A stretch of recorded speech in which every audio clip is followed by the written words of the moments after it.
SSC ವಿದ್ಯಾರ್ಥಿಗಳಿಗೆ ಇವತ್ತಿನ ಕ್ಲಾಸ್ಗೆ ಸ್ವಾಗತ. So human resource management. So here I will take chapter 2. So write down heading ಬರ್ಕೊಡ್ರೆ human resource planning and appraisal. ಕನ್ನಡದಲ್ಲಿ ಮಾನವ ಸಂಪನ್ಮೂಲ ಗುಣಲಕ್ಷಣಗಳು ಅಥವಾ ಯೋಜನೆಗಳು ಮತ್ತು ಕಾರ್ಯನಿರ್ವಹಣಾ ವರದಿ ಅದರಲ್ಲೇ ಪಾರ್ಟ್ ಎ. ಸೊ ಪಾರ್ಟ್ ಎದಲ್ಲಿ ಬರ್ಕೊಡ್ರಿ. ಪಾರ್ಟ್ ಎದಲ್ಲಿ ಹ್ಯೂಮನ್ ರಿಸೋರ್ಸ್ ಪ್ಲ್ಯಾನಿಂಗ್ ಮಾನವ ಸಂಪನ್ಮೂಲ ಯೋಜನೆಗಳು ಅಥವಾ ಗುಣಲಕ್ಷಣಗಳು ಬ್ರ್ಯಾಕೆಟ್ನಲ್ಲೇ HRP. ಅದರ ಪಾಯಿಂಟ್ಸ್ಗಳನ್ನು ಬರ್ಕೊಡ್ರಿ. Sub points write down. Point number 1 meaning, ಅರ್ಥ ವಿವರಣೆ. ನೆಕ್ಸ್ಟ್ ಪಾಯಿಂಟ್ ನಂಬರ್ 2 ನೀಡ್, ಅವಶ್ಯಕತೆಗಳು.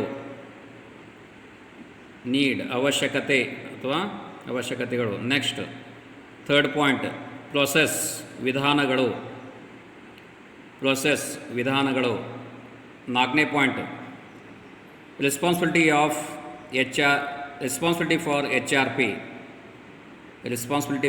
HRP. ನೆಕ್ಸ್ಟ್ ಪಾಯಿಂಟ್ ಯಾವುದು? ಮಾನವ ಸಂಪನ್ಮೂಲ ಯೋಜನೆಯ ಜವಾಬ್ದಾರಿಗಳು. Okay, so these are all the points which you have to cover in chapter that is in A, part A. Next you write down below part B, performance appraisal. ಸಾಧನೆಯ ವರದಿ ಅಥವಾ ನಿರ್ವಹಣೆಯ ವರದಿ ಎರಡು ಒಂದೇ. ಪರ್ಫಾರ್ಮೆನ್ಸ್ ಅಪ್ರೈಸಲ್, ಸಾಧನೆಯ ವರದಿ ಅಥವಾ ನಿರ್ವಹಣೆ ವರದಿ. ಇದಕ್ಕೆ ಆಲ್ಫಾಬೆಟ್ B ಅಂತ ಹಾಕ್ರಿ, ಆಲ್ಫಾಬೆಟ್ B. ಸೊ ಅದರ ಪಾಯಿಂಟ್ಸ್ಗಳನ್ನು ಬರ್ಕೊಡ್ರಿ. Points number 1 need and significance, ಅವಶ್ಯಕತೆಗಳು ಮತ್ತು ಪ್ರಾಮುಖ್ಯತೆಗಳು. ಒಂದನೇದು ಅವಶ್ಯಕತೆಗಳು ಮತ್ತು ಪ್ರಾಮುಖ್ಯತೆಗಳು. ನೆಕ್ಸ್ಟ್ ಪಾಯಿಂಟ್ ಬರ್ಕೊಡ್ರಿ. ಸೆಟ್ಟಿಂಗ್ ಎಂಪ್ಲಾಯೀಸ್ ಪರ್ಫಾರ್ಮೆನ್ಸ್, ಉದ್ಯೋಗಿಗಳ ನಿರ್ವಹಣೆಯ ಸಾಧನೆಯನ್ನು ನಿರ್ಧರಿಸುವುದು.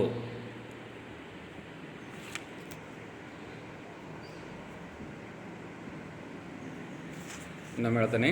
ಸೊ ಇನ್ನೊಂದು ಸಲ ಬರ್ಕೊಡ್ರಿ ಕನ್ನಡದವರು. ಉದ್ಯೋಗಿಗಳ ಸಾಧನೆಗಳನ್ನು ನಿರ್ಧರಿಸುವುದು. Setting employees performance. Next point ಬರ್ಕೊಡ್ರಿ. ಆಬ್ಜೆಕ್ಟಿವ್ಸ್ ಆ್ಯಂಡ್ ಗೋಲ್ಸ್, ಉದ್ದೇಶಗಳು ಮತ್ತು ಗುರಿಗಳು.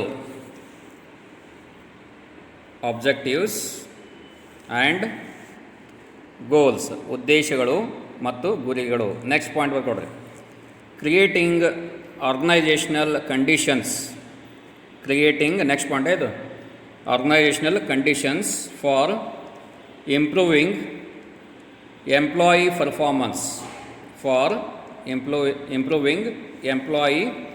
ಪರ್ಫಾರ್ಮೆನ್ಸ್. ಉದ್ಯೋಗಿಯ ಸಾಧನೆಗಳು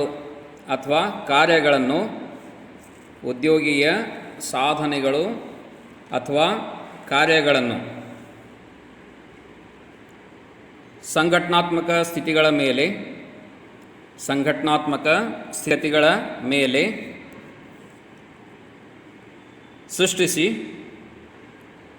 ಸೃಷ್ಟಿಸಿ ಸುಧಾರಿಸುವುದು. ಸಂಘಟನಾತ್ಮಕ ಸ್ಥಿತಿಗತಿಗಳ ಆಧಾರದ ಮೇಲೆ ಸೃಷ್ಟಿಸಿ ಸುಧಾರಿಸುವುದು. Okay, so these are all the points which I have covered in chapter 2, that is syllabus. Okay, next I will move on to third chapter. ಅಧ್ಯಾಯ 3 ಬರ್ಕೊಡ್ರಿ. ಅಧ್ಯಾಯ 3ರಲ್ಲಿ ಹ್ಯೂಮನ್ ರಿಸೋರ್ಸ್ ಡೆವಲಪ್ಮೆಂಟ್ ಹೆಡ್ಡಿಂಗ್ ಬರ್ಕೊಡ್ರಿ. ಅಧ್ಯಾಯ 3 ಹೆಡ್ಡಿಂಗು ಹ್ಯೂಮನ್ ರಿಸೋರ್ಸ್ ಡೆವಲಪ್ಮೆಂಟ್, ಮಾನವ ಸಂಪನ್ಮೂಲ ಅಭಿವೃದ್ಧಿ. ಅಧ್ಯಾಯ 3 ಮಾನವ ಸಂಪನ್ಮೂಲ ಅಭಿವೃದ್ಧಿ. ಅದರ ಫಸ್ಟ್ ಪಾಯಿಂಟ್ ಬರ್ಕೊಡ್ರಿ. ಅದರದ್ದು first point concept and evolution, ಪರಿಭಾವನೆ ಮತ್ತು ಉಗಮ.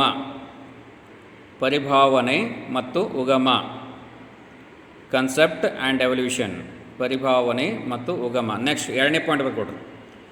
relationship between human resource management relationship between human resource management and human resource development. Human resource development, ಮಾನವ ಸಂಪನ್ಮೂಲ ನಿರ್ವಹಣೆ ಮತ್ತು ಇನ್ನೊಮ್ಮೆ ಹೇಳ್ತೀನಿ ನೋಡಿ, ಮಾನವ ಸಂಪನ್ಮೂಲ ನಿರ್ವಹಣೆ ಮತ್ತು ಮಾನವ ಸಂಪನ್ಮೂಲ ಅಭಿವೃದ್ಧಿ. ಮಾನವ ಸಂಪನ್ಮೂಲ ಅಭಿವೃದ್ಧಿ ಇವುಗಳ ನಡುವಿನ ಸಂಬಂಧಗಳು. ಇವುಗಳ ನಡುವಿನ ಸಂಬಂಧಗಳು. ಆಮೇಲೆ ನೆಕ್ಸ್ಟ್ ಪಾಯಿಂಟ್ ಬರ್ಕೊಡು, HRD ಮೆಕ್ಯಾನಿಸಮ್ಸ್. HRD ತತ್ವಗಳು ಅಥವಾ ವಿಧಾನಗಳು. HRD mechanisms. HRD ತತ್ವಗಳು ಅಥವಾ ವಿಧಾನಗಳು ಅಥವಾ ಮಾರ್ಗಗಳು ಎಲ್ಲ ಒಂದೇ. HRD ಮೆಕ್ಯಾನಿಸಮ್ಸ್ ತತ್ವಗಳು ವಿಧಾನಗಳು. HRD ಮೆಕ್ಯಾನಿಸಮ್ಸ್ ಅಂದರೆ ಇದು ಮಾಡಿದೆ ತತ್ವಗಳು, ತಾಂತ್ರಿಕತೆ ಅಂದರೆ HRD ಮೆಕ್ಯಾನಿಸಮ್ಸ್. ಅಲ್ಲಿ ಟ್ರೈಕೋಟ್ ಮಾಡೋರು. ಮೆಕ್ಯಾನಿಸಮ್ಸ್ ಅಂದರೆ ತಾಂತ್ರಿಕತೆ ಒಂದು ಅಥವಾ ಯಾಂತ್ರಿಕತೆ, ಎರಡು ಒಂದೇ. ವಿಧಾನಗಳು, ಪ್ರೊಸೆಸ್ ಅಂದರೆ ವಿಧಾನಗಳು. Next outcomes. ಔಟ್ಕಮ್ಸ್ ಅಂದರೆ ಇದಕ್ಕೇಂತೀವಿ ಫಲಗಳು ಅಥವಾ ಇದಕ್ಕಂದರೆ ಫಲಿತಾಂಶಗಳು ಅಂದರೆ ಔಟ್ಕಮ್ಸ್. ಫಲಿತಾಂಶಗಳು ಅಥವಾ ಫಲಗಳು, ಈಡ್ಸ್ ಅಂತ ಮೀನಿಂಗು. ನೆಕ್ಸ್ಟ್ ಪಾಯಿಂಟ್ ಬರ್ಕೊಡ್ರಿ, HRD ಮ್ಯಾಟ್ರಿಕ್ಸ್.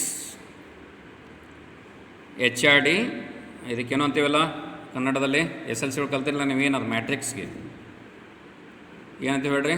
HRD ಮ್ಯಾಟ್ರಿಕ್ಸಿಗೆ ಸಾಂಖ್ಯಿಗೆ ಏನೋ ಆಯ್ತದೆ ಇಲ್ಲಿ, ಹಂಗೆ ಬರ್ಕೊಡ್ರಿ, ಮುಂದೆ ನೋಡಿ ಹೇಳ್ತಾನೆ ನಿಮಗೆ. HRD ಮ್ಯಾಟ್ರಿಕ್ಸ್ ಅಂತಂದರೆ ಅದ್ರ ಮುಂದೆ ಡ್ಯಾಶ್ ಹೊಡೆದು ಬರ್ಕೊಡ್ರಿ, ರೂಲ್ಸ್ ಆ್ಯಂಡ್ ಅಲ್ಲಲ್ಲ, HRD ಮ್ಯಾಟ್ರಿಕ್ಸ್ ಸಪ್ರೇಟ್ ಅದು. ನೆಕ್ಸ್ಟ್ ಪಾಯಿಂಟ್ ಬರ್ಕೊಡ್ರಿ, rules and competencies of HRD professionals. Rules and competencies of HRD professionals. HRD ವೃತ್ತಿಪರರ ಪಾತ್ರಗಳು ಮತ್ತು ಸಾಧ್ಯತೆಗಳು. ಪಾತ್ರಗಳು ಮತ್ತು ಸಾಧ್ಯತೆಗಳು. Okay, so these are all the points which you come across. So that is chapter 3 syllabus. Okay, so for that purpose you have to refer. ಒಂದನೇದು madam ಹೇಳ್ತಾರೆ, ನಾನು ಅದನ್ನ ಹೇಳ ಅದನ್ನ ಬರೆಸಿಬಿಡಲೇ ಬರ್ಕೊಡ್ರಿ. ಚಾಪ್ಟರ್ 1 ಬರ್ಕೊಡ್ರಿ. ಅಧ್ಯಾಯ 1 ಇಂಟ್ರೊಡಕ್ಷನ್. ಅಧ್ಯಾಯ 1 ಹೆಸರು ಬರ್ಕೊಡ್ರಿ. ಇಂಟ್ರೊಡಕ್ಷನ್ ಅಂದರೆ ಪರಿಚಯ ಅಂತ ಅಂದರೆ ಕನ್ನಡದಲ್ಲಿ. ಅದರದ್ದು ಪಾಯಿಂಟ್ಸ್ಗಳನ್ನು ಬರ್ಕೊಡ್ರಿ. Point number 1, HRM meaning, objectives, scope and its importance. ಕನ್ನಡದಲ್ಲಿ ಬರ್ಕೊಡ್ರಿ. HRM ಅಂದರೆ ಅದ್ರ ಮುಂದೆ ಡ್ಯಾಶ್ ಹೊಡೆದು ಬರ್ಕೊಡ್ರಿ. ಅರ್ಥ ವಿವರಣೆ, ಉದ್ದೇಶಗಳು, ವ್ಯಾಪ್ತಿ ಮತ್ತು ಅದರ ಮಹತ್ವಗಳು. ಇದು 1ನೇ ಪಾಯಿಂಟ್. ನೆಕ್ಸ್ಟು 2ನೇ ಪಾಯಿಂಟ್ ಬರ್ಕೊಡ್ರಿ. ಸೆಕೆಂಡ್ ಪಾಯಿಂಟ್,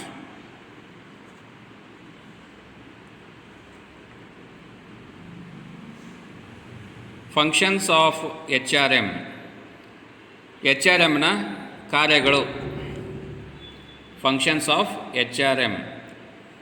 HRMನ ಕಾರ್ಯಗಳು ಅಂದರೆ ಮಾನವ ಸಂಪನ್ಮೂಲ ನಿರ್ವಹಣೆಯ ಕಾರ್ಯಗಳಂತ ಅರ್ಥ.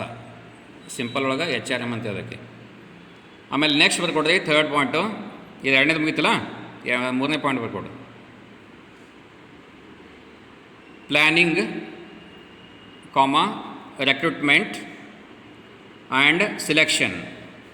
ಪ್ಲ್ಯಾನಿಂಗ್ ಅಂದರೆ ಯೋಜನೆ, ರೆಕ್ರೂಟ್ಮೆಂಟ್ ಅಂದರೆ ಆಯ್ಕೆ, ಹುದ್ದೆಯ ಆಯ್ಕೆ ಅಂದರೆ ರೆಕ್ರೂಟ್ಮೆಂಟ್, ಹುದ್ದೆಯ ಆಯ್ಕೆ. ಹುದ್ದೆ ಅಂದರೆ ಅಥವಾ ಏನಂತಾರೆ ಅದಕ್ಕೆ, ರೆಕ್ರೂಟ್ಮೆಂಟ್ ಬೋರ್ಡ್. ಓಕೆ, ಹುದ್ದೆಯ ಆಯ್ಕೆ ಮತ್ತು ಹುದ್ದೆಯ ಆಯ್ಕೆ ಅಂದರೆ ಸಾಕು ಅಷ್ಟೇ. Recruitment, planning, recruitment and selection, ಆಯ್ಕೆ. ನೆಕ್ಸ್ಟ್ ಪಾಯಿಂಟ್ ಕೊಡು, ಟ್ರೈನಿಂಗ್ ಆ್ಯಂಡ್ ಡೆವಲಪ್ಮೆಂಟ್, ತರಬೇತಿ ಮತ್ತು ಅಭಿವೃದ್ಧಿ. Training and development. Next point ಇದು ತರಬೇತಿ ಮತ್ತು ಅಭಿವೃದ್ಧಿ. So these are all the points covered under chapter 1. Okay. So now I will briefly explain why you are going to learn this human resource management. So what is the objective behind this? So ಇದನ್ನು ನೀವು ಅಧ್ಯಯನ ಮಾಡಲಿಕ್ಕೆ ಮುಖ್ಯವಾದಂತಹ ಒಂದು ಕಾರಣ ಏನು? So here we have to enable the students, or a student has to enable to understand thoroughly the concept of human resource management. ಅಂದರೆ ಮಾನವ ಸಂಪನ್ಮೂಲ ನಿರ್ವಹಣೆಗೆ ಸಂಬಂಧಪಟ್ಟಂತಹ ಒಂದು ಪರಿಭಾವನೆಗಳನ್ನು ಮತ್ತು ಅದರೊಂದಿಗೆ ಅನೇಕ ರೀತಿಯ ಈ ಒಂದು ಆಳವಾದಂತಹ ಒಂದು ಜ್ಞಾನವನ್ನು ಪಡೆಯಲಿಕ್ಕೆ ಸಾಧ್ಯವಾಗುವ ಒಂದು ಉದ್ದೇಶದಿಂದ ಅಂತ ಹೇಳ್ಬೋದು. ಅದೇ ರೀತಿಯಾಗಿ ಮತ್ತೊಂದು ಮುಖ್ಯವಾದಂತಹ ಈ ಒಂದು ಉದ್ದೇಶವನ್ನು ನಾವು ಇಟ್ಕೊಂಡಿವಿ, to familiarise the students the another vital aspects of human resource management and human resource development. ಅದೇ ರೀತಿಯಾಗಿ ಇಲ್ಲಿ ಮತ್ತೊಂದು ಆಳವಾದಂತಹ ಒಂದು ಜ್ಞಾನದೊಂದಿಗೆ ಸೊ ಅವರಿಗೆ ಪರಿಚಯಿಸುವ ಒಂದು ಪ್ರಮುಖವಾದಂತಹ ಎರಡು ಪರಿಭಾವನೆಗಳಾದ ಮಾನವ ಸಂಪನ್ಮೂಲ ನಿರ್ವಹಣೆ ಮತ್ತು ಮಾನವ ಸಂಪನ್ಮೂಲ ಅಭಿವೃದ್ಧಿಯ ಬಗ್ಗೆ ಮಾಹಿತಿಯನ್ನು ಮತ್ತು ಆಳವಾದ ಜ್ಞಾನವನ್ನು ನೀಡುವ ಒಂದು ಉದ್ದೇಶದಿಂದ ಇದನ್ನು ಈ ಒಂದು ಟೈಟಲ್ ಅಥವಾ ಈ ಒಂದು ಪೇಪರನ್ನು ನಿಮಗೆ ಇಂಟ್ರೊಡ್ಯೂಸ್ ಮಾಡಲಾಗಿದೆ. Okay, so this is the reason because why you are going to learn the HRM. So ಇದು ಒಂದು ಉದ್ದೇಶ, ಈ ಒಂದು ಉದ್ದೇಶವನ್ನು ಇಟ್ಟುಕೊಂಡು ನಾವು ಇದನ್ನು ಅಧ್ಯಯನ ಮಾಡ್ತಾ ಇದ್ದೀವಿ. ಸೊ ನಾವು I will move on to the what are the references you need to take for this purpose. So ಇದನ್ನು ಇದು ಮಾಡಲಿಕ್ಕೆ ಯಾವ ರೀತಿಯ ನೀವು ಬುಕ್ಗಳನ್ನು ರೆಫರ್ ಮಾಡಬೇಕು. ಸೊ ರೈಟ್ ಡೌನ್ ಒಂದೇ ಕೊಡಿ, ಅಶ್ವತ್ಥಪ್ಪ ಕೆ ಅಶ್ವತ್ಥಪ್ಪ ಅಂತ, K Ashwathappa. Title of the book human resource and personnel management. ಇದು ಇಂಗ್ಲೀಷ್ ಮೀಡಿಯಮ್ದಲ್ಲಿದೆ, ಇದನ್ನೂ ಸಹ ರೆಫರ್ ಮಾಡಿ. ಲೈಬ್ರರಿ ಸುಮಾರು ಒಂದು 4-5 ಕಾಪಿ ಇದೆ. ಇದು ಅಶ್ವತ್ಥಪ್ಪ, ಕೆ ಅಶ್ವತ್ಥಪ್ಪ ಅಂಥೇಳಿ. ಆ್ಯಂಡ್ ನೆಕ್ಸ್ಟ್ ಇಂಗ್ಲೀಷ್ ಮೀಡಿಯಮ್ದ ಬರ್ಕೊಡಿವಿ, ಆಮೇಲೆ ಕನ್ನಡ ಮೀಡಿಯಮ್ ಹೇಳ್ತೇನೆ. ಡೇನಿಯಲ್ ಗೋಲ್ಮನ್, ಇದು 2004 edition. Daniel, DANIEL GOLEMAN, Daniel Goleman. Emotional intelligence.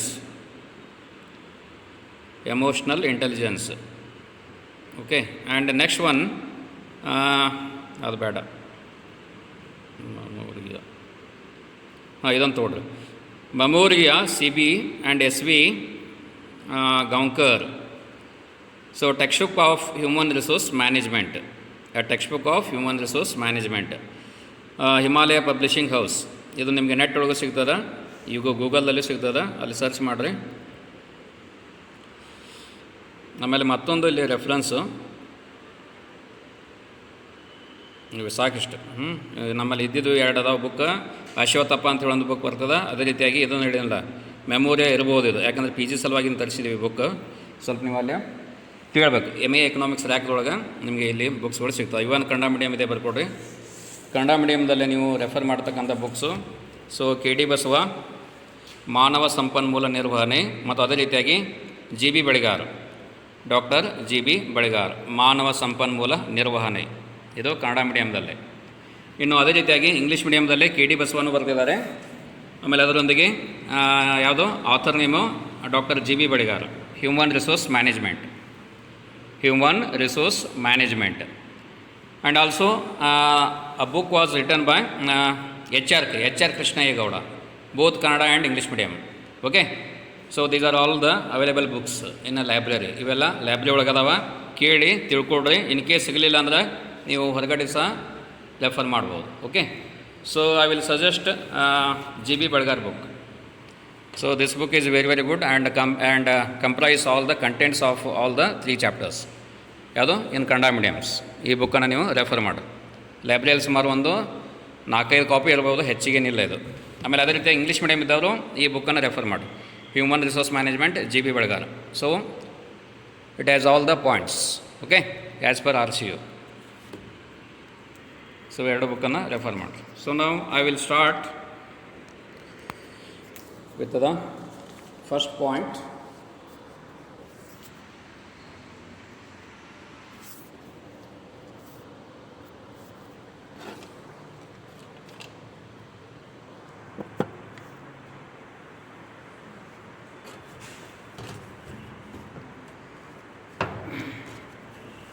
ಎಲ್ಲ ಕನ್ನಡ ಮೀಡಿಯಮ್ ಇದೆಲ್ಲ. ಸೊ ಹ್ಯೂಮನ್ ರಿಸೋರ್ಸ್ ಪ್ಲ್ಯಾನಿಂಗ್, ಮಾನವ ಸಂಪನ್ಮೂಲ ಯೋಜನೆ ಅಥವಾ ಗುಣಲಕ್ಷಣಗಳು. ಮಾನವ ಸಂಪನ್ಮೂಲ ಯೋಜನೆ ಅಥವಾ ಗುಣಲಕ್ಷಣಗಳು. So before to that you come to know what is the meaning of human resource. So ಅದಕ್ಕಿಂತ ಮುಂಚೆ ನೀವು ಈ ಒಂದು ಯೋಜನೆಗೆ ಹೋಗೋಕ್ಕಿಂತ ಮುಂಚೆ ಮಾನವ ಸಂಪನ್ಮೂಲ ಅಂದರೆ ಏನು.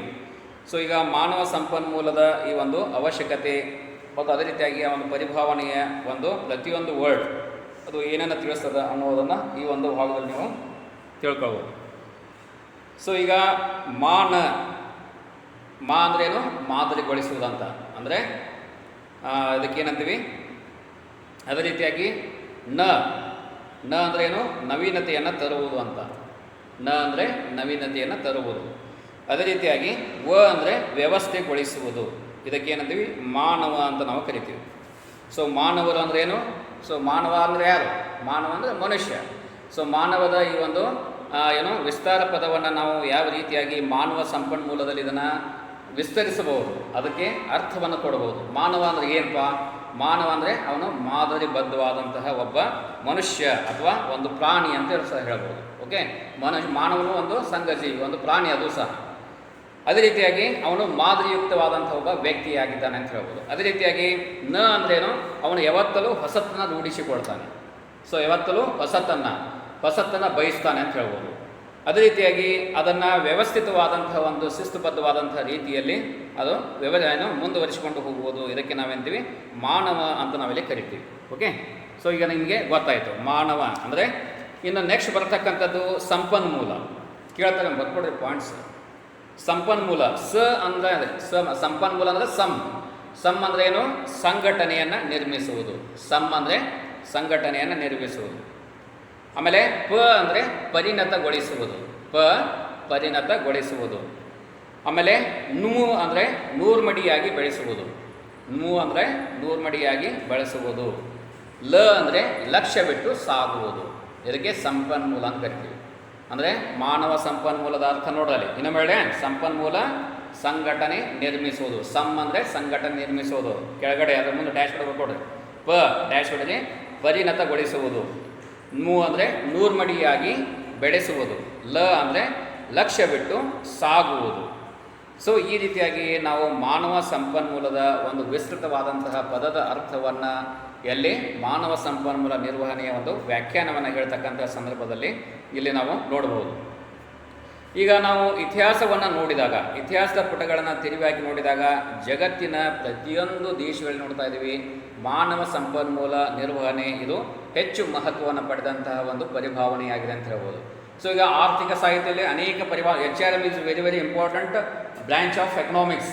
ಇದು ಸಹ ಈ ಒಂದು ಎಲ್ಲ ಆ್ಯಕ್ಚುಲಿ ಕಾಮರ್ಸು, ಇವನ್ ಮ್ಯಾನೇಜ್ಮೆಂಟ್, ಓಕೆ, ವಾಣಿಜ್ಯ ಮತ್ತು ಈ ಒಂದು ಆಡಳಿತ ಅಥವಾ ಈ ಒಂದು ನಿರ್ವಹಣೆ ಅಂತ ಏನು ಹೇಳ್ತಾ ಇದ್ದೀವಿ. So BBA bachelor of business management ಇರ್ಬೋದು, ಬ್ಯಾಚುಲರ್ ಆಫ್ ಕಾಮರ್ಸ್ ಇರ್ಬೋದು. ಸೊ ಎಲ್ಲ ಸ್ಟ್ರೀಮ್ಗಳೇನು ಎಕನಾಮಿಕ್ಸ್ದ ಒಂದು ಉಗಮಗಳು ಅಂತವು. ಎಕನಾಮಿಕ್ಸಿಂದ ಅವು ಬೇರೆ ಬೇರೆ ಆದಂಥ ಸ್ವತಂತ್ರ ಶಾಖೆಗಳಾಗಿ ಮುಂದೆ ಬೆಳೆದು ಹೋದವು. ಸೊ ಹೀಗಾಗಿ ಪ್ರಾಚೀನ ಕಾಲದಿಂದಲೂ ನೋಡಿದಾಗ ಈ ಒಂದು ಮಾನವ ಸಂಪನ್ಮೂಲ ವಿಶೇಷವಾಗಿ ನಮಗೆ ಎಲ್ಲೆಲ್ಲಿ ಕಂಡು ಬರ್ತದೆ, ಮಾನವ ಸಂಪನ್ಮೂಲ ಎಲ್ಲಿ ಕಂಡು ಬರ್ತದೆ, ಈ ಒಂದು ಜಗತ್ತಿನ 3 ವರ್ಗದ ಜನರಲ್ಲಿ ನಾವು ನೋಡ್ತಾ ಇದ್ದೀವಿ. 3 ವರ್ಗದ ಜನರಲ್ಲಿ ಬಡ ವರ್ಗದ ಜನರಲ್ಲಿ ನೋಡ್ತಾ ಇದ್ದೀವಿ, ಆಮೇಲೆ ಮಧ್ಯಮ ವರ್ಗದ ಜನರು ಮತ್ತು ಶ್ರೀಮಂತ ವರ್ಗದ ಎಲ್ಲ ಸ್ತರದ ಜನರಲ್ಲಿ ನಾವು ಇದನ್ನು ನೋಡ್ತಾ ಇದ್ದೀವಿ ಅಂತ ಹೇಳ್ಬೋದು. ಸೊ ಅದೇ ರೀತಿಯಾಗಿ ಈ ಒಂದು ಹಿಂದೆ ನಾವು ಪೌರಾಣಿಕದ ಒಂದು ಅನೇಕ ರೀತಿಯ ಉದಾಹರಣೆಗಳನ್ನು ಸಹ ನಾವಿಲ್ಲೇ ಕೊಡ್ಬೋದು. ಅದೇ ರೀತಿಯಾಗಿ ಮುಂದೆ ಹಂತ ಹಂತವಾಗಿ ನೋಡ್ತಾ ಇದ್ದೀವಿ ಹೊಲ ಗದ್ದೆಗಳಿಗೆ ಮತ್ತು ಅಲ್ಲಿ ರೈತ ಮಾಡ್ತಕ್ಕಂತಹ ಒಂದು ಶಿಸ್ತುಬದ್ಧವಾದಂತಹ ಒಂದು ಬಿತ್ತನೆಯ ಕಾರ್ಯಗಳು. ಓಕೆ, ಅದು ಒಂದು ಏನು ಮಾನವ ಸಂಪನ್ಮೂಲ ನಿರ್ವಹಣೆ. ಅದು ರೈತ ಅಂದರೆ ಏನು, ಅವನೊಬ್ಬ ಮಾನವ ಹೋದಿಲ್ಲ. ಅವನು ಬಿತ್ತನೆ ಕಾರ್ಯವನ್ನು ಮಾಡುವಾಗ ವ್ಯವಸ್ಥಿತವಾದಂತಹ ಎಲ್ಲ ಸಂಪನ್ಮೂಲಗಳನ್ನ ಕ್ರೋಢೀಕರಿಸಿಕೊಂಡು ಬಿತ್ತನೆಯ ಚಟುವಟಿಕೆಯನ್ನು ಮಾಡಲಿಕ್ಕೆ ಪ್ರಾರಂಭ ಮಾಡ್ತಾನೆ.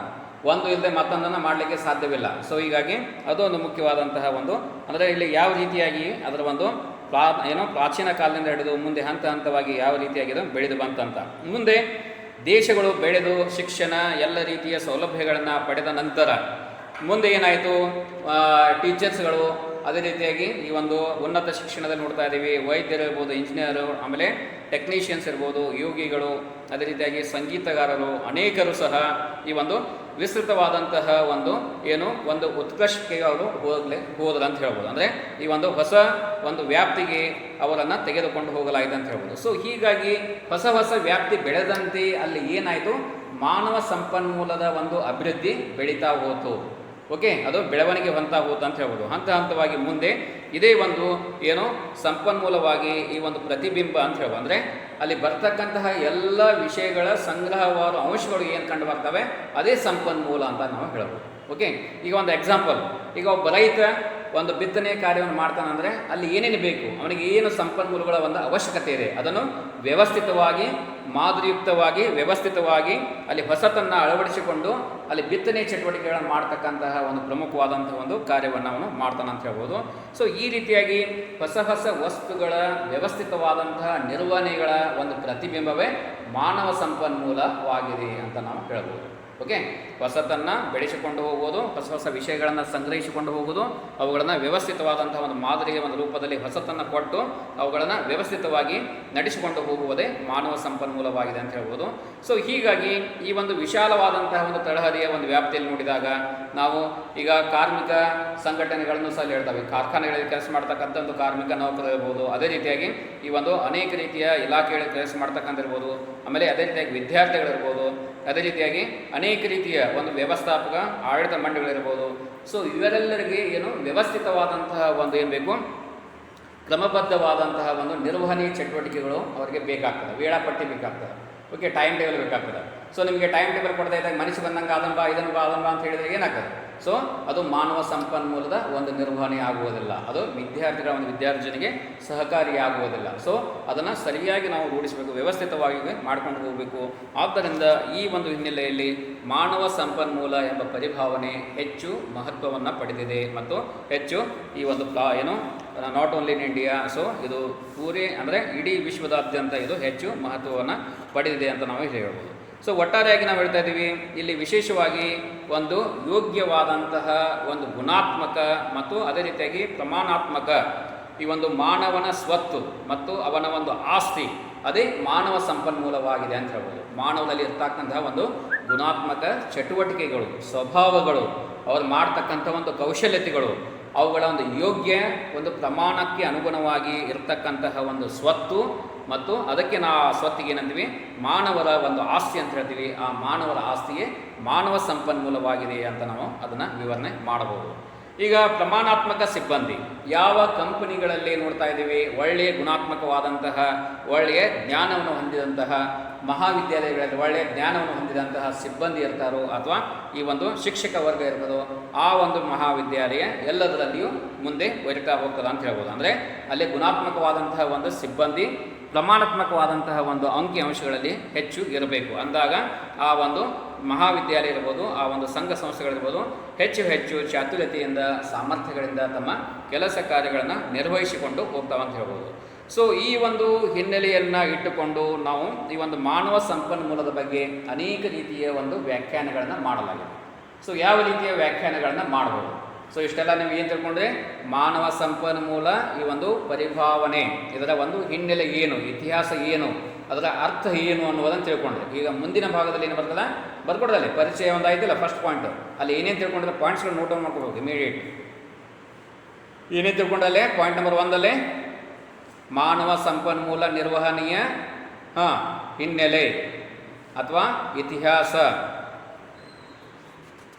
ಅದೇ ರೀತಿಯಾಗಿ ಮಾನವ ಸಂಪನ್ಮೂಲ ಪರಿಭಾವನೆಯ ಅರ್ಥ ವಿವರಣೆ.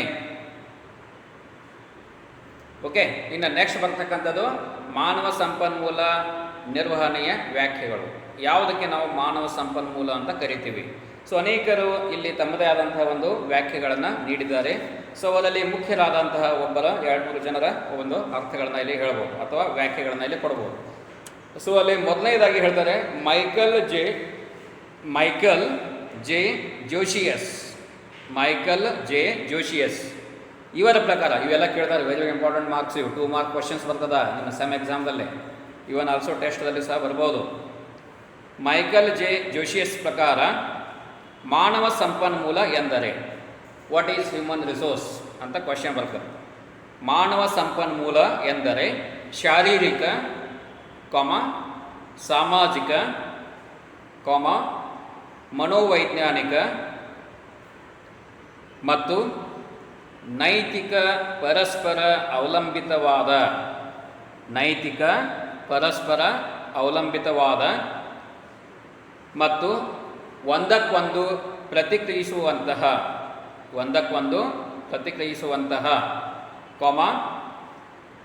ಅಲ್ಲದೆ ಪೂರಕ ಸಂಬಂಧಗಳನ್ನು ಒಳಗೊಂಡಂತಹ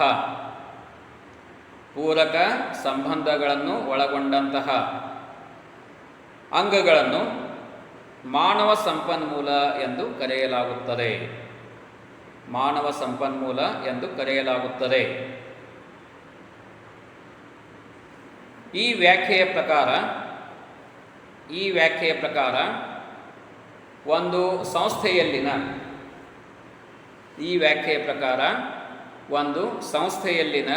ಕೆಲಸಗಾರ ಅಥವಾ ಕಾರ್ಮಿಕರ ಗುಣಾತ್ಮಕ ಮತ್ತು ಪ್ರಮಾಣವನ್ನು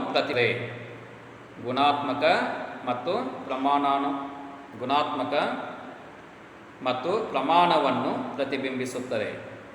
ಓಕೆ, ಸೊ ಈ ರೀತಿಯಾಗಿ ನಾವು ಮಾನವ ಸಂಪನ್ಮೂಲದ ಒಂದು ವ್ಯಾಖ್ಯಾನವನ್ನು ಮಾಡಬಹುದು. ಅದೇ ರೀತಿಯಾಗಿ ಎಲ್ ಎಫ್ ಉರ್ವಿಕ್ ಅವರ ಪ್ರಕಾರ ವ್ಯಾವಹಾರಿಕ ಸಂಸ್ಥೆಗಳು, ಉರವಿಕ್ ಅವರ ಪ್ರಕಾರ ವ್ಯಾವಹಾರಿಕ ಸಂಸ್ಥೆಗಳು ಕಾಲಾಂತರದಲ್ಲಿ ಅಭಿವೃದ್ಧಿ ಹೊಂದುವುದು ಅಥವಾ ನಾಶವಾಗುವುದು,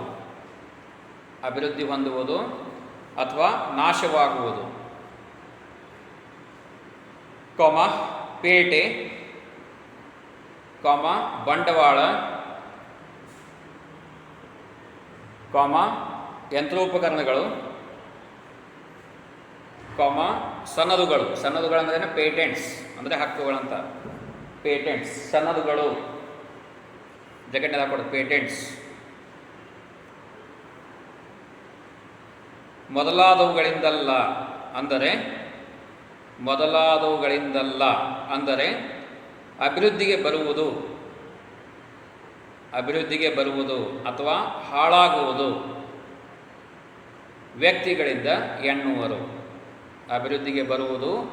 ಹಾಳಾಗುವುದು ವ್ಯಕ್ತಿಗಳಿಂದ ಎನ್ನುವರು. ಸೊ ಈ ಒಂದು ವ್ಯಾಖ್ಯಾನಗಳನ್ನು ಗಮನಿಸಿದಾಗ ನಿಮಗೆ ಇಲ್ಲಿ ಏನು ಕಂಡು ಬರ್ತದೆ? ಸೊ ಮೊದಲನೆಯ ಒಂದು ವ್ಯಾಖ್ಯಾನವನ್ನು ನೋಡಿದಾಗ ಅಲ್ಲಿ ನೋಡುವುದು ಮಾನವ ಸಂಪನ್ಮೂಲದ ಒಂದು ವಿಶಿಷ್ಟವಾದಂತಹ ಒಂದು ವಿಕಾಸದ ಬಗ್ಗೆ ಹೇಳ್ತಾರೆ. ಮಾನವನ ಒಂದು ಮಾನವಿಕ ಶಕ್ತಿ, ಸೊ ಅದು ಯಾವ ರೀತಿಯಾಗಿ ಸಂಪನ್ಮೂಲದಲ್ಲಿ ಅತ್ಯವಶ್ಯಕವಾಗಿದೆ.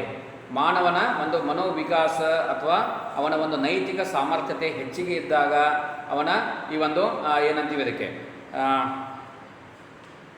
ಅದಕ್ಕೇನಂತ ಕರಿತೀವಿ, ಇದು ಸೈಕಲಾಜಿಕಲ್ ಎಫೆಕ್ಟ್ಸ್ ಅಂತ ಹೇಳ್ತೀವಿ ನೋಡ್ರಿ.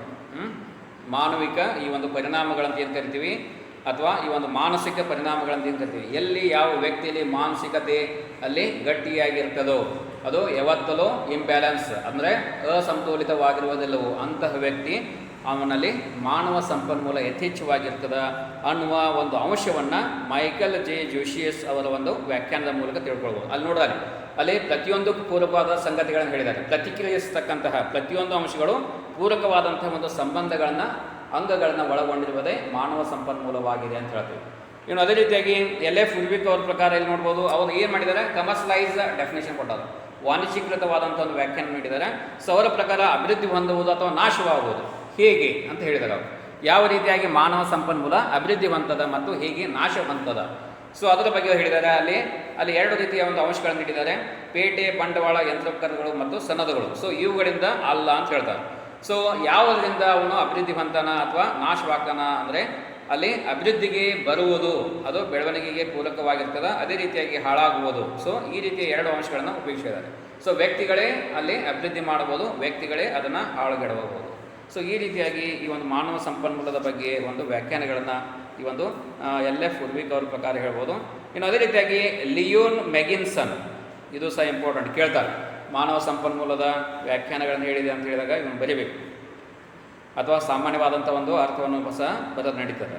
ಲಿಯೋನ್ ಮೆಗಿನ್ಸನ್ ಅವರ ಪ್ರಕಾರ ಮಾನವ ಸಂಪನ್ಮೂಲ ಎಂದರೆ ಒಂದು ಸಂಸ್ಥೆಯಲ್ಲಿ, is very very important, easy ಐತೆ ನೋಡ್ರಿ, ನೆನಪುಳಿತದ, ಇದನ್ನ ಇದು ಮಾಡೋದು.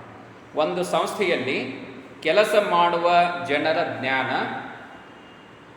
ಒಂದು ಸಂಸ್ಥೆಯಲ್ಲಿ ಕೆಲಸ ಮಾಡುವ ಜನರ ಜ್ಞಾನ, ಚತುರತೆ,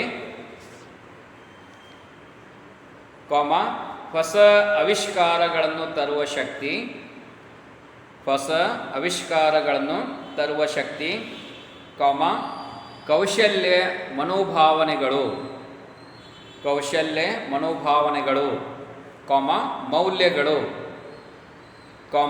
ನಂಬಿಕೆಗಳು, ಇವೆಲ್ಲವುಗಳ ಯೋಗ್ಯ ಕ್ರೋಢೀಕರಣವಾಗಿದೆ.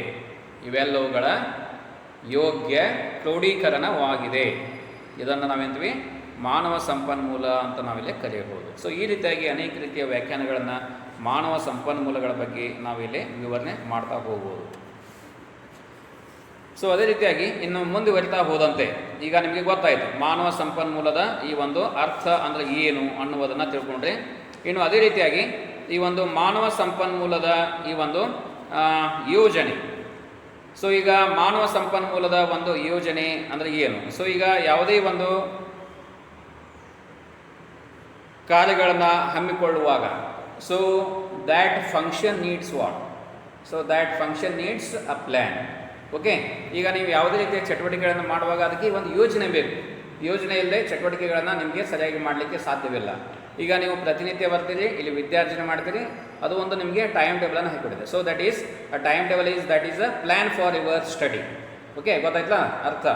ಸೊ ಯಾವ ರೀತಿಯಾಗಿ ನಿಮಗೆ ಪ್ರತಿನಿತ್ಯ ನೀವು ಬಂದು ಕ್ಲಾಸಿಗೆ ಕೂಡ್ತೀರಿ, ಯಾವ ಕ್ಲಾಸ್ ಯಾವ ಟೈಮಿಂಗ್ ಏನು, ಸೊ ಈ ರೀತಿಯಾಗಿ ದಿನನಿತ್ಯ ಬಂದು ನೀವು ವಿದ್ಯಾರ್ಜನೆ ಮಾಡ್ತಾ ಇದ್ದೀರಿ. ಸೊ ಅದು ಒಂದು ನಿಮಗೆ ಯೋಜನೆ ಹಾಕಿಕೊಟ್ಟಿವಿ, ಯಾವ ಸಮಯದಲ್ಲಿ ಏನು ಯಾವ ಕ್ಲಾಸ್ಗಳಿಗೆ ನೀವು ಹೋಗಬೇಕು ಮಾಡಬೇಕು ಅನ್ನೋದು. ಸೊ ಈ ರೀತಿಯಾಗಿ ಈ ಒಂದು ಮಾನವ ಸಂಪನ್ಮೂಲದ ಒಂದು ಯೋಜನೆ, ಸೊ ಮಾನವ ಸಂಪನ್ಮೂಲದಷ್ಟೇ ಹೆಚ್ಚು ಪ್ರಾಮುಖ್ಯತೆಯನ್ನು ಇದು ಪಡೆದಿದೆ ಅಂತ ಹೇಳ್ಬೋದು. ಈಗ ಯೋಜನೆಯ ಬಗ್ಗೆ ಹೇಳೋದಾದರೆ ವಿಶೇಷವಾಗಿ ನೋಡ್ತಾ ಇದ್ದೀವಿ, ಇಲ್ಲಿ ಯೋಜನೆ ಬದಲಾವಣೆಗಳ ಮೂಲಕ ಇದನ್ನು ನಾವು ತರಬೇಕಾಗ್ತದೆ, ಬದಲಾವಣೆಗಳನ್ನು ಮಾಡಬೇಕು. So here to establish the plans, so that needs the so many changes ಅಂತ ಹೇಳ್ತೀವಿ. ಅಂದರೆ ಯೋಜನೆ ಅಂದರೆ ಇದು ಏನು ತೋರಿಸ್ಕೊಡ್ತದ? ಬದಲಾವಣೆಯನ್ನು ತೋರಿಸ್ಕೊಡ್ತದೆ. ಅಂದರೆ ಯಾವ ಕಾರ್ಯ ಯಾವ ಚಟುವಟಿಕೆ ಯಾವ ರೀತಿಯಾಗಿ ಸಾಗಬೇಕು ಅನ್ನುವುದರ ಬಗ್ಗೆ ಇದು ವ್ಯಕ್ತಪಡಿಸೋದು ಅಂತ ಹೇಳ್ಬೋದು. ಅಂದರೆ ನಾವು ಯಾವ ಸಮಯದಲ್ಲಿ ಯಾವ ಕಾರ್ಯವನ್ನು ಮಾಡಬೇಕು, 24 ಗಂಟೆಗಳಲ್ಲಿ ಮಾನವನ ಒಂದು ಶರೀರಸವ ಅಲ್ಲಿ ಏನು ಮಾಡ್ತದೆ? ಯೋಜನೆಯನ್ನು ಹಾಕಿಕೊಂಡಿರ್ತದೆ. ಅದು ನಿಸರ್ಗದತ್ತವಾದಂಥ ಒಂದು ಯೋಜನೆ. ನಮ್ಮ ಶರೀರ ಸಮಯಕ್ಕೆ ಅನುಗುಣವಾಗಿ ತನ್ನದೇ ಆದಂಥ ಪ್ರಕ್ರಿಯೆಗಳನ್ನು ಮಾಡ್ತಾ ಹೋಗ್ತದೆ.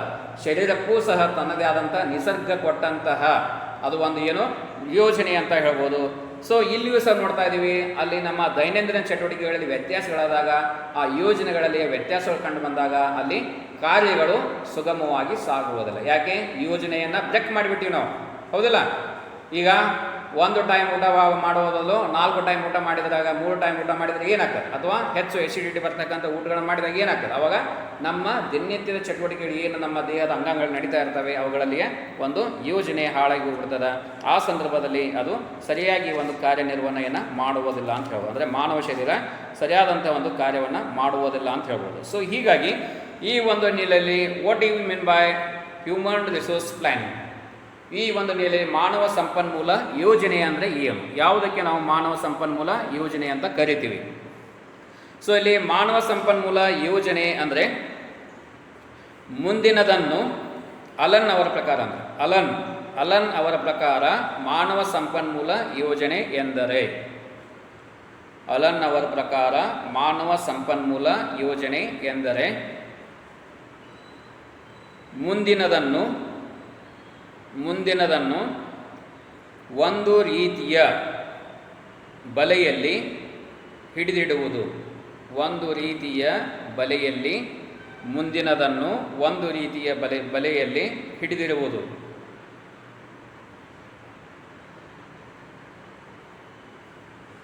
ಸರಿಯಾದ ಯೋಜನೆ ಮುಂಬರುವ ಗಂಡಾಂತರಗಳನ್ನು ತಪ್ಪಿಸುತ್ತದೆ. ಸರಿಯಾದ ಯೋಜನೆ ಮುಂಬರುವ ಗಂಡಾಂತರಗಳನ್ನು ತಪ್ಪಿಸುತ್ತದೆ. ಅಂದರೆ ಮಾನವ ಯಾವ ರೀತಿಯ ಯೋಜನೆಗಳನ್ನು ನಿರ್ಧರಿಸಿ, ಅಂದರೆ ಮಾನವ ಯಾವ ರೀತಿಯ ಯೋಜನೆಗಳನ್ನು ನಿರ್ಧರಿಸಿ ಗುರಿಗಳನ್ನು ತಲುಪಲು ಧ್ಯೇಯ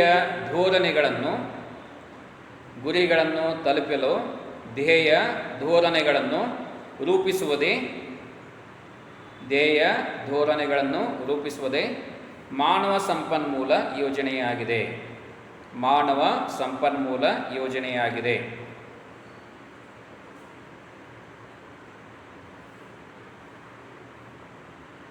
ಅಂದರೆ ಇಲ್ಲಿ ನಿಮ್ಗೆ ಗೊತ್ತಾಯ್ತಲ್ಲ, ಇದರ ಮೂಲಕ ನಮಗೆ ಏನು ಹೇಳ್ತೀವಿ ಅಂದರೆ, ಪ್ರತಿಯೊಂದನ್ನು ಗೊಂದಲಮಯವಾದಂತಹ ಕ್ಲಿಷ್ಟಕರವಾದಂತಹ ಸನ್ನಿವೇಶಗಳಿಗೆ ನಾವು ಎದುರಾಗುವುದನ್ನು ತಪ್ಪಿಸಲಿಕ್ಕೆ ನಮಗೆ ಮಾನವ ಸಂಪನ್ಮೂಲದ ಒಂದು ಯೋಜನೆ ಅವಶ್ಯಕವಾಗಿರ್ತದೆ. ಸೊ ಈಗ ಒಬ್ಬ ವ್ಯಕ್ತಿ, ಅದೇ ರೀತಿಯಾಗಿ ಅನೇಕ ಈ ಒಂದು ಸಮುದಾಯಗಳು, ಸಂಘಟನೆಗಳು, ಕಾರ್ಖಾನೆಗಳು, ಅದೇ ರೀತಿಯಾಗಿ ಮಹಾವಿದ್ಯಾಲಯಗಳು, ಅನೇಕ ಈ ಒಂದು ವ್ಯಾಖ್ಯಾನದ ಒಂದು ಅರ್ಥವನ್ನು ನಾವು ಅಲ್ಲಿ ನೀಡಬಹುದು. ಸೊ ಪ್ರತಿಯೊಂದನ್ನು ಇದೇ ರೀತಿಯ ಒಂದು ಹಿನ್ನೆಲೆಯಲ್ಲಿ ನಾವು ಹೇಳ್ತಾ ಹೋಗ್ಬೋದು ಅಂತ ಹೇಳ್ಬೋದು. ಸೊ ಈಗ ಮಾನವ ಸಂಪನ್ಮೂಲ ಇದನ್ನು ಅತ್ಯಂತ ಪರಿಣಾಮಕಾರಿಯಾಗಿ ನಾವು ಯಾವತ್ತೂ ಉಪಯೋಗಿಸ್ಕೊಳ್ಬೇಕು. ಸೊ ಯಾವಾಗ ನಾವು ಮಾನವ ಸಂಪನ್ಮೂಲವನ್ನು ಪರಿಣಾಮಕಾರಿಯಾಗಿ ಉಪಯೋಗಿಸ್ಕೊಳ್ಳಿಕ್ಕೆ ಸಾಧ್ಯವಾಗುವುದಿಲ್ಲವೋ ಆ ಸಂದರ್ಭದಲ್ಲಿ ನಮ್ಮ ದಕ್ಷತೆ ಅನ್ನುವುದು ಏನಾಗ್ತದೆ, ಹೋಗಿ ಬಿಡ್ತದೆ ಅಂತ ಹೇಳ್ಬೋದು. ಸೊ ದಕ್ಷಿತವಾಗಿ ನಾವು ಕೆಲಸವನ್ನು ಕಾರ್ಯವನ್ನು ಮಾಡಬೇಕಾದ್ರೆ ಮಾನವ ಸಂಪನ್ಮೂಲದ ಒಂದು ಸದ್ಬಳಕೆ ಆಗಬೇಕು. ಸೊ ಈ ಒಂದು ಹಿನ್ನೆಲೆಯಲ್ಲಿ ನಾವು ಚತುರತೆಗಳನ್ನು, ಕೌಶಲ್ಯತೆಗಳನ್ನು ಅಲ್ಲಿ ಮುಟ್ಲಿಕ್ಕೆ ಮತ್ತು ಗುರಿಗಳನ್ನು, ಯೋಜನೆಗಳನ್ನು ಹಾಕಿಕೊಂಡಾಗ ಮಾತ್ರ ಅದು ಸಾಧ್ಯ ಅಂತ ಹೇಳ್ಬೋದು. ಈಗ ವಿದ್ಯಾರ್ಥಿಗಳಲ್ಲಿ ನಾವು ಶಿಕ್ಷಕರಾದವರು ಏನು ಮಾಡಬೇಕು? ನಿಮ್ಮ ಒಂದು ಮಾನವ ಸಂಪನ್ಮೂಲವನ್ನು ವಿದ್ಯಾರ್ಜನೆಯ ಒಂದು ಮಾನವ ಸಂಪನ್ಮೂಲವನ್ನು ಅಭಿವೃದ್ಧಿಪಡಿಸಬೇಕಾದ್ರೆ ನಮ್ಮ ಗುರಿ ಏನು? ಸೊ ನಮ್ಮ ಮುಖ್ಯವಾದಂಥ ಗುರಿ ಏನು? ನಿಮ್ಮಲ್ಲಿ ಆತ್ಮವಿಶ್ವಾಸವನ್ನು ಬೆಳೆಸುವುದು, ಆತ್ಮಸ್ಥೈರ್ಯವನ್ನು ಬೆಳೆಸುವುದು, ನಿಮ್ಮಲ್ಲಿ ಇರತಕ್ಕಂತಹ ಈ ಋಣಾತ್ಮಕವಾದಂತಹ ಸಂಗತಿಗಳನ್ನು ಒಡೆದೋಡಿಸುವುದು. ಸೊ ಅಲ್ಲಿ ಧನಾತ್ಮಕವಾದಂತಹ ಸಂಗತಿಗಳು ರೂಢೀಕರಿಸಿಕೊಳ್ಳುವ ಹಾಗೆ ಮಾಡುವುದು, ಅಲ್ಲದೆ ನಿಮಗೆ ಒಳ್ಳೆಯ ನೈತಿಕತೆಯ ಒಂದು ಪಾಠವನ್ನು ಮತ್ತು ಅದೇ ರೀತಿಯಾಗಿ ಒಂದು ಸಂಬಂಧಗಳನ್ನು ವ್ಯವಸ್ಥಿತವಾದಂತಹ ಒಂದು ರೀತಿಯಲ್ಲಿ ಇಟ್ಟುಕೊಳ್ಳುವ ಹಾಗೆ ಪ್ರಯತ್ನವನ್ನು ಮಾಡುವುದು ಅಂತ ಇಲ್ಲಿ ಹೇಳ್ಬೋದು. ಸೊ ಈ ರೀತಿಯಾಗಿ ಮಾನವ ಸಂಪನ್ಮೂಲ ಅನೇಕ ರೀತಿಯ ಈ ಒಂದು ಯೋಜನೆಯ ಒಂದು ಅನೇಕ ಅಂಶಗಳನ್ನು ಇದು ಒಳಗೊಂಡಿದೆ ಅಂತ ಹೇಳ್ಬೋದು. ಆದ್ದರಿಂದ ಮಾನವ ಸಂಪನ್ಮೂಲ ವಿಶೇಷವಾಗಿ ನೋಡ್ತಾ ಇದ್ದೀವಿ, ಯೋಜನೆ ಎಂಬ ಒಂದು ಪರಿಭಾವನೆ ಇದು ಹೆಚ್ಚು ಮಹತ್ವವನ್ನು ಪಡೆದಿದೆ ಅಂತ ಹೇಳ್ಬೋದು. ಈಗ ಮಾನವ ಸಂಪನ್ಮೂಲದ ಒಂದು ಯೋಜನೆಯ ಒಂದು ಅವಶ್ಯಕತೆ ಯಾಕೆ ಕಂಡು ಬರ್ತದೆ? ಯಾಕೆ ಮಾನವ ಸಂಪನ್ಮೂಲದ ಒಂದು ಅವಶ್ಯಕತೆ ಏನು? ಸೊ ಮಾನವ ಸಂಪನ್ಮೂಲ ಯೋಜನೆಯ ಅವಶ್ಯಕತೆ ಅರ್ಥ ವಿವರಣೆ ತಿಳ್ಕೊಂಡ್ರೆ ಇನ್ನೂ ಅವಶ್ಯಕತೆಗಳು. ಸೊ ಮಾನವ ಸಂಪನ್ಮೂಲದ ಒಂದು ಅವಶ್ಯಕತೆ ನಮಗೆ ಯಾಕೆ ಕಂಡು ಬರ್ತದೆ ಹೇಳ್ರಿ? ಇಷ್ಟೊತ್ತನಾಗಿ ಹೇಳಿದ್ದೀನಿ, ಎನಿವನ್ ಯಾವುದಾದ್ರೂ ಒಂದು ಅಂಶಗಳನ್ನು ಹೇಳಿ. ಮಾನವ ಸಂಪನ್ಮೂಲದ ಅವಶ್ಯಕತೆ ಯಾಕೆ ಕಂಡು ಬರ್ತದೆ? ಈಗಾಗಲೇ ನೀವು ಸುಮಾರು ಸಂಗತಿಗಳನ್ನು ತಿಳ್ಕೊಂಡ್ರಿ. ಈಗ ನೀವು ನಿಮ್ಮ ಪರವಾಗಿ ಒಂದು ಅಂಶಗಳನ್ನು ನನಗೆ ಹೇಳಿ, ಯಾಕೆ ಅವಶ್ಯಕತೆ ಕಂಡು ಬರ್ತದ?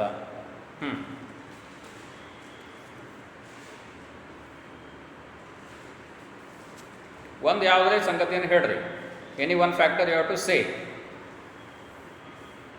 ಮಾನವ ಸಂಪನ್ಮೂಲ ಯೋಜನೆಯ ಅವಶ್ಯಕತೆ.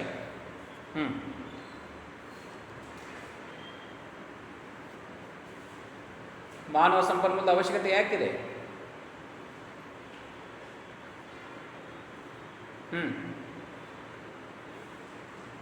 ಚಟುವಟಿಕೆಗಳನ್ನು ಮಾದರಿಯುತವಾಗಿ ಮುಂದೇನು ಬರ್ತದ? ಮಾದರಿಯುತವಾಗಿ ನ ಅಂದರೆ ಏನು? ಮಾದರಿ, ನವೀನತೆ, ಹೊಸತನ್ನ, ಅದೇ ರೀತಿಯಾಗಿ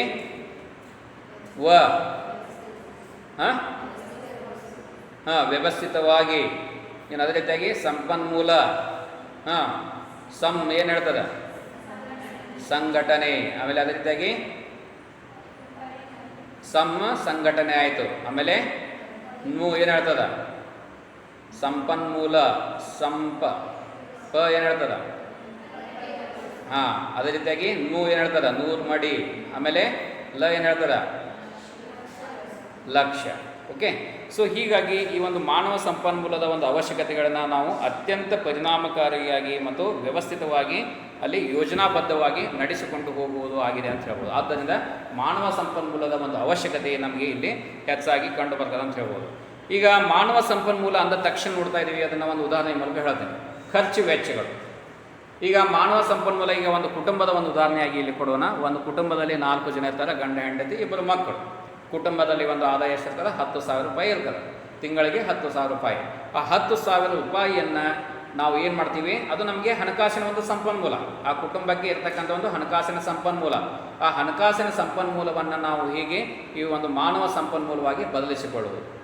ಓಕೆ, ಆ ಒಂದು ಕುಟುಂಬದ ನಿರ್ವಹಣೆಯನ್ನು ಮಾಡ್ತಕ್ಕಂಥದ್ದು ಆ ಒಂದು ಹಣಕಾಸಿನ ಒಂದು ಸಹಾಯದಿಂದ ಅಂತ ಹೇಳ್ಬೋದು. ಸೊ ಯಾವ ರೀತಿಯಾಗಿ, ಸೊ ಅಲ್ಲಿ ಪ್ರತಿಯೊಂದಕ್ಕೂ ಇಲ್ಲಿ ಕುಟುಂಬದ ಸದಸ್ಯರು, ಗಂಡ ದುಡಿತಾನ, ಹೆಂಡತಿ ಮನೆಯ ಕೆಲಸದ ನಿರ್ವಹಣೆಯನ್ನು ಮಾಡ್ತಾರೆ, ಮಕ್ಕಳು ಶಾಲೆಗೆ ಹೋಗ್ತಾರೆ ಅಥವಾ ಮನೆಯಲ್ಲಿ ಇರ್ತಾರೆ.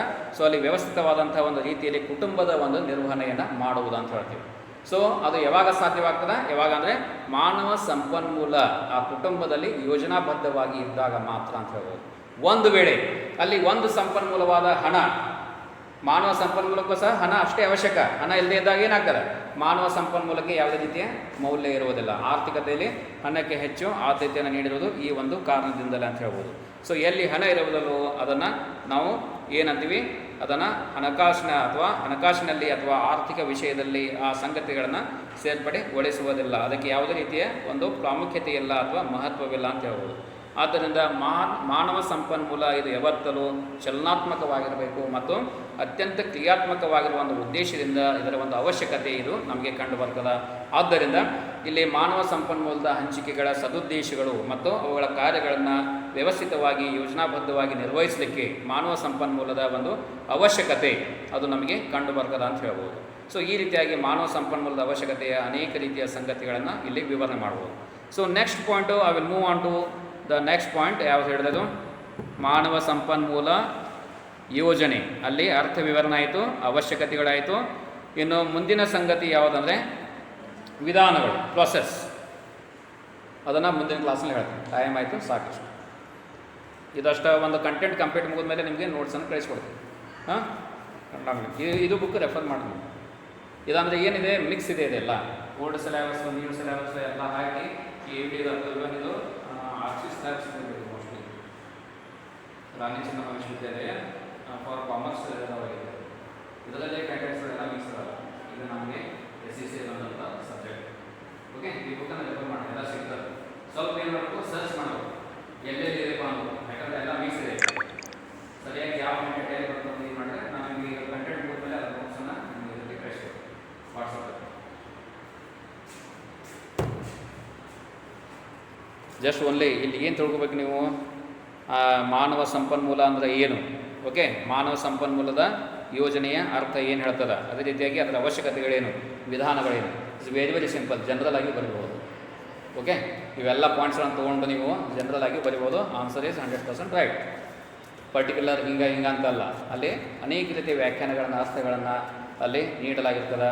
ಸೊ ನಿಮ್ಮದು ನೀವು ಸ್ವಂತ ಕ್ರಿಯೇಟ್ ಮಾಡ್ಕೊಳ್ಬೋದು. ಅದಕ್ಕೆ ಏನು ಸರಿಯಾಗಿ ಸಮರ್ಪಕವಾಗಿರ್ತಕ್ಕಂಥ ಒಂದು ಉತ್ತರ ಆಗಿರಬೇಕು. So now I will close today's class. So thank you one and all.